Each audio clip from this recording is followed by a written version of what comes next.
To create healthier, more vibrant farms, Valley Global and Maui Superfood Forests are hitting the road and learning straight from the best in regenerative agriculture. This time, we connected with Ryan at Oko'a Farms to soak up his hands-on wisdom. Check out this short film from our inspiring visit. So I'd like to thank you so much for letting us learn about your farm here today. Yeah, I really my appreciate pleasure. working together. Yeah. And it's a great example of how things can really come together and be fruitful. Yeah, this is now 18 years in the making. So we started out here and it was 9 months. There wasn't a drop of rain on the land. There was nothing edible growing here at all.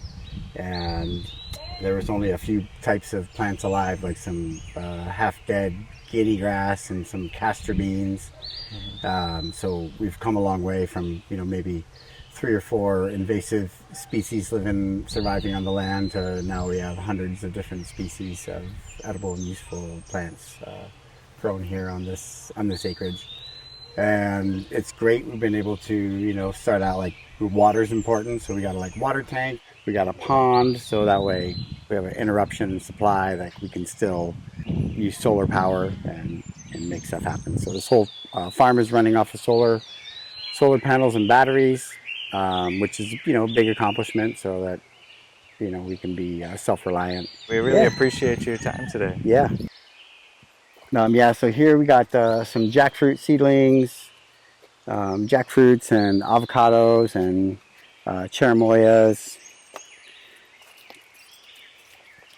and groomy chamas and even some asparagus popping up in between. That's probably planted by a bird because asparagus makes these little berries and they turn red and the birds love them, and so then they spread them around.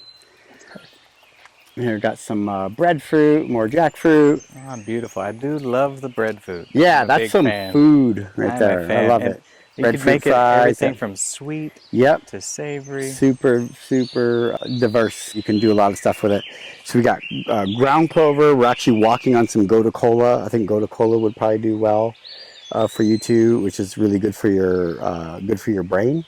So it's like you can dry it out and add it into your smoothies or whatever. It's this kind of leaf. So I've definitely seen it growing on the North Shore. So if you happen to spot that one, it's a good one to have, especially if it's volunteering. It's getting its needs met.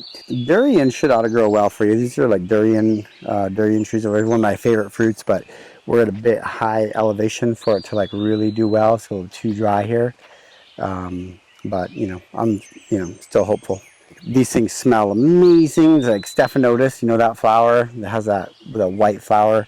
It's just so fragrant. You can make beautiful lei with it. Not edible, but just an amazing thing that you can sometimes you can smell something and it can just change your whole state of mind.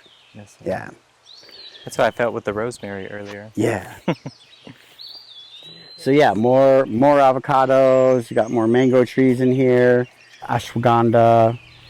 These are chico sapodillas, which also is a good one that I would recommend for long term. It can make up to 4 crops a year, like at sea level. If you get a good chico, you are in bliss, to be able to experience that.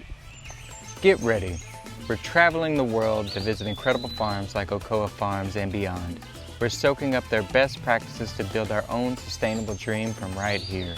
Want to join the journey? Head to valleyglobal.org and support us.